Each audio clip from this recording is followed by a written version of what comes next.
Score ചെയ്യുക എന്ന് പറഞ്ഞാൽ എന്താണെന്നറിയോ? സ്കോർ എന്ന് പറഞ്ഞാൽ ഈ എക്സാമിനൊക്കെ സ്കോർ ചെയ്യുക, ഈ സ്കോർ ഫോർ ആൻ എക്സാം അല്ല. അതായത് ഈ കഞ്ചാവൊക്കെ പോലത്തെ ലഹരി വസ്തുക്കളില്ലേ, അത് സംഘടിപ്പിക്കുന്നതിന്, അത് വാങ്ങുന്നതിന് കുട്ടികൾ ഉപയോഗിക്കുന്ന കോഡ് വാക്കാണ് സ്കോർ ചെയ്യുക എന്നുള്ളത്. അപ്പൊ ഈ ലഹരി സംബന്ധമായിട്ട് കുട്ടികൾ ഉപയോഗിക്കുന്ന ഇതുപോലത്തെ കുറേ കോഡ് വാക്കുകളുണ്ട്. അതിനെ പറ്റിയിട്ട് പഠിക്കാനാണ് ശരിക്കും പറഞ്ഞ ഇന്നത്തെ ക്ലാസ്. അപ്പൊ ലൈൻ ഇടുക എന്ന് പറഞ്ഞാൽ എന്താണെന്ന് അറിയോ?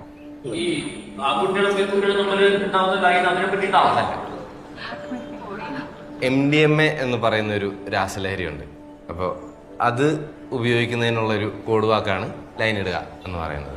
ഈ ജോയിന്റ് അടിക്കുക, സ്റ്റിക്ക് അടിക്കുക, അതൊക്കെ എന്താണെന്ന് അറിയാമല്ലോ അല്ലേ?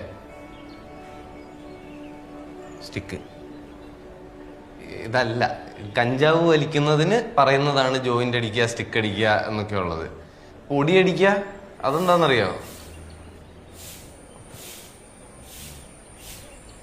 ഇവിടെ നോക്കി, ആ പൊടി അടിക്കലല്ല, കൊക്കെയിൻ ഇല്ലേ, കൊക്കെയിൻ ഉപയോഗിക്കുന്നതിന് പറയുന്ന കോഡ് വാക്കാണ് പൊടി അടിക്കുക എന്നുള്ളത്.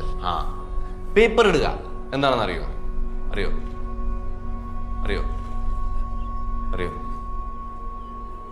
പേപ്പർ ഇടുക അല്ല.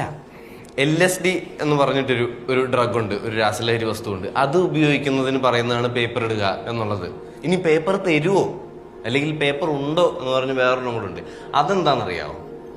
അതായത് ഈ കഞ്ചാവൊക്കെ റോൾ ചെയ്യാനായിട്ട്, അത് ചുരുട്ടാനായിട്ട് ഉപയോഗിക്കുന്ന ഒരു പ്രത്യേകതരം പേപ്പറുണ്ട്, റോളിംഗ് പേപ്പർ. അത് വാങ്ങാനായിട്ട് അല്ലെങ്കിൽ അത് ചോദിക്കുന്നതാണ് പേപ്പർ ഉണ്ടോ എന്ന് പറയുന്നത്. നിങ്ങളൊക്കെ ഭയങ്കര പോറാണ് കേട്ടോ. ഭയങ്കരമായിട്ട് ക്ലാസ്സസിൽ ശ്രദ്ധിക്കണം. എല്ലാവരും ട്യൂഷനൊക്കെ പോകണം, എങ്കിലേ ശരിയാവുള്ളൂ. ഓക്കെ, തമാശയല്ല. വളരെ സീരിയസ് ആയിട്ട് നോക്കുമ്പോൾ കുട്ടികളുടെ ഇടയിലെ ലഹരി ഉപയോഗം നിർത്താൻ ഏറ്റവും നല്ല ചാൻസ് ഉള്ളത് നിങ്ങൾ പേരൻസിന് തന്നെയാണ്. അവരുടെ കൂടെ ഏറ്റവും അധികം സമയം ചെലവഴിക്കുന്നത് ചിലപ്പോൾ നിങ്ങളായിരിക്കാം, അവരെ ഏറ്റവും അധികം കാണുന്നത് നിങ്ങളായിരിക്കാം. അപ്പോൾ ഇത് നിങ്ങൾക്ക് ചെയ്യണമെങ്കിൽ, അതായത് ലഹരി ഉപയോഗം നിർത്തണമെന്നുണ്ടെങ്കിൽ നിങ്ങൾ ഇവരിത് എങ്ങനെയാണ് ഉപയോഗിക്കുന്നതെന്ന് മനസ്സിലാക്കേണ്ടത് അത്യാവശ്യമാണ്. അതിനുവേണ്ടിയാണ് സത്യം പറഞ്ഞാൽ ഇന്ന് ഈ ക്ലാസ് എടുത്തത്. നിങ്ങൾ പ്രധാനമായിട്ടും ശ്രദ്ധിക്കേണ്ട ഒരു കാര്യമുണ്ട്, കുട്ടികളുടെ സാമ്പത്തിക ഇടപാടുകൾ. അതായത് അവരുടെ കയ്യിലുള്ള പൈസ അവരെങ്ങനെ ചെലവാക്കുന്നു, ആ പൈസ എങ്ങോട്ട് പോകുന്നു, ഇതിന്റെ വിവരങ്ങളെല്ലാം നിങ്ങൾ ചോദിച്ചറിയണം. അതായത് ഇപ്പോ കോമൺ ആയിട്ട് വിപണിയിലുള്ള കുറച്ച് ഡ്രഗ്സിന്റെ ഒക്കെ പ്രൈസസ് ആണ്. ഓക്കെ, ഇത് കുട്ടികൾ തന്നെ പോയി വാങ്ങണമെന്നില്ല. അവർ ചിലപ്പോൾ ഒരു ഗ്രൂപ്പായിട്ട് ഷെയർ ഇട്ടിട്ടൊക്കെ ആയിരിക്കും ഇത് വാങ്ങുന്നത്. അപ്പൊ അവരുടെ കയ്യിലുള്ള പൈസ എങ്ങനെ ചെലവഴിക്കുന്നു എന്നുള്ളത് നിങ്ങൾക്ക് കൃത്യമായിട്ട് അറിയാമെങ്കിൽ നിങ്ങൾക്ക് ഇത് കുറച്ചും കൂടി നന്നായിട്ട് ട്രാക്ക് ചെയ്യാൻ പറ്റും. ഇനി അവർ ലഹരി ഉപയോഗിച്ചിട്ടുണ്ടോ എന്ന് നിങ്ങൾക്ക് എങ്ങനെ മനസ്സിലാക്കാം?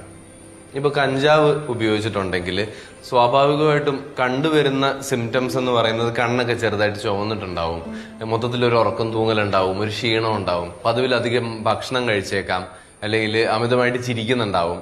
ഇങ്ങനെയുള്ള സിംറ്റംസ് ഒക്കെയാണ് പൊതുവായിട്ട് കണ്ടുവരുന്നത്. മറ്റ് ലഹരി പദാർത്ഥങ്ങൾക്കൊക്കെ കുറച്ചും കൂടെ അവർ എനർജറ്റിക് ആയിട്ട് നിൽക്കും. ഇവർക്ക് ഉറക്കമൊന്നും വേണ്ട, അല്ലെ അവരുടെ വാക്കിൽ തന്നെ പറഞ്ഞാൽ അവർ ഫുൾ ഓൺ ആയിട്ടായിരിക്കും നിൽക്കുന്നത്. ഇതെല്ലാം ഇന്നിവിടെ വന്ന് പറഞ്ഞത് കൊണ്ട് എല്ലാ സമയവും നിങ്ങൾ എല്ലാ കുട്ടികളെയും സംശയത്തോടെ നോക്കരുത്. ഓക്കെ, ഇനി അഥവാ നിങ്ങളുടെ കുട്ടികൾ ലഹരി ഉപയോഗിച്ചിട്ടുണ്ട് എന്ന് നിങ്ങൾക്ക് മനസ്സിലാവുകയാണെങ്കിൽ നിങ്ങൾ എന്താ ചെയ്യുക? അതിനെ ചൊല്ലി നിങ്ങൾ അവരുമായിട്ട് തർക്കിക്കുവോ, ശിക്ഷിക്കുവോ, അല്ലെങ്കിൽ വീട്ടിൽ വലിയൊരു അടിയും ബഹളവും ഉണ്ടാക്കുവോ? ഇതൊന്നുമല്ല ചെയ്യേണ്ടത്. ഇതിന് പരിഹാരം നിങ്ങൾ ഒറ്റയ്ക്ക് കണ്ടുപിടിക്കണമെന്നില്ല. 14405 ഒരു ഹെൽപ്പ് ലൈൻ നമ്പറാണ്. ഇതിലേക്ക് വിളിച്ചാൽ നിങ്ങളുടെ കുട്ടികൾക്ക് ലഹരിയിൽ നിന്ന് പിന്മാറാനായിട്ടുള്ള സഹായം മുഴുവൻ നിങ്ങൾക്ക് ഈ ഹെൽപ്പ് ലൈൻ നമ്പറിൽ നിന്ന് കിട്ടും. ലഹരിക്കെതിരായിട്ട് നമുക്ക് എല്ലാവർക്കും ഒറ്റക്കെട്ടായിട്ട് നിൽക്കാം, ഫൈറ്റ് ചെയ്യാം. Okay, class dismissed.